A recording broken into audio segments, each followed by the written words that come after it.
Bonjour à tous, vous savez il y a énormément d'animés qui sortent chaque saison et dans le temps on se souviendra surtout des plus populaires d'entre eux, mais pas mal de bons petits animés passent inaperçus. Et c'est le cas de l'animé dont on va parler aujourd'hui, j'ai nommé Merc Storia.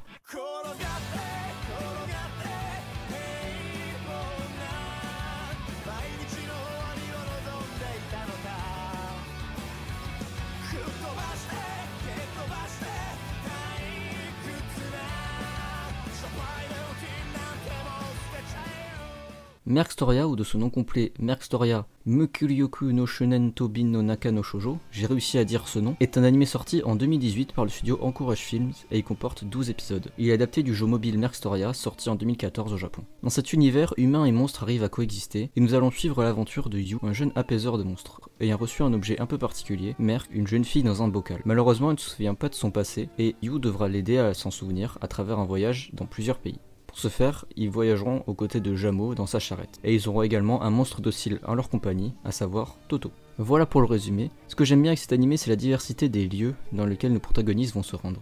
On a plein de lieux vraiment uniques. Par contre, si on doit reconnaître un défaut de l'animé, il est clairement plus orienté vers un public jeune, parce que l'animé a une ambiance plutôt enfantine. Mais ça veut pas dire qu'il est forcément mauvais. Enfin, il y a un truc qui m'a fait rire sur cet animé, c'est le nom de certains personnages. Je veux dire, on varie entre Toto, Cosette ou encore Bernard, et ça encore, c'est rien à côté de mon préféré, lui. Allez, devinez comment il s'appelle. Raviol. Mais c'est même pas un nom. Non, mais ces noms-là, ça m'a fait penser à moi quand je dois renommer les Pokémon. Yes, c'est bon, je l'ai eu. Ok. T'as eu ton... le tien? C'est bon, nice.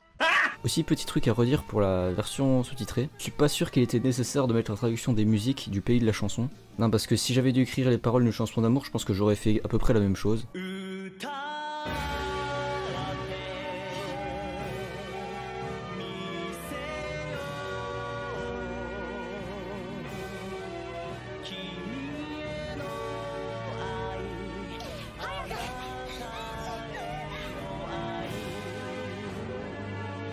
C'est vachement cliché dans ces paroles, donc je suis pas sûr que c'était vraiment utile de les traduire.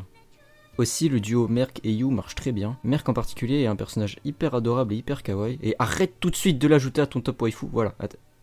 Attends, mais qu'est-ce que c'est que ça? Je finirai sur le fait que cet animé a un avantage, c'est qu'on peut suivre l'épisode dans le sens qu'on veut, à peu près. Sauf pour les 3 derniers épisodes, qui eux sont importants à regarder à la fin. Voilà, si vous voulez regarder un petit animé fantasy qui n'a pas de grandes prétentions mais qui est juste sympathique à regarder, et bah je vous conseille cet animé, c'est une petite pépite qui mérite vraiment d'être regardée. Je vous remercie d'avoir regardé cette vidéo, n'hésitez pas à la partager et à liker. Moi je vous retrouve une prochaine fois, sur ce, au revoir.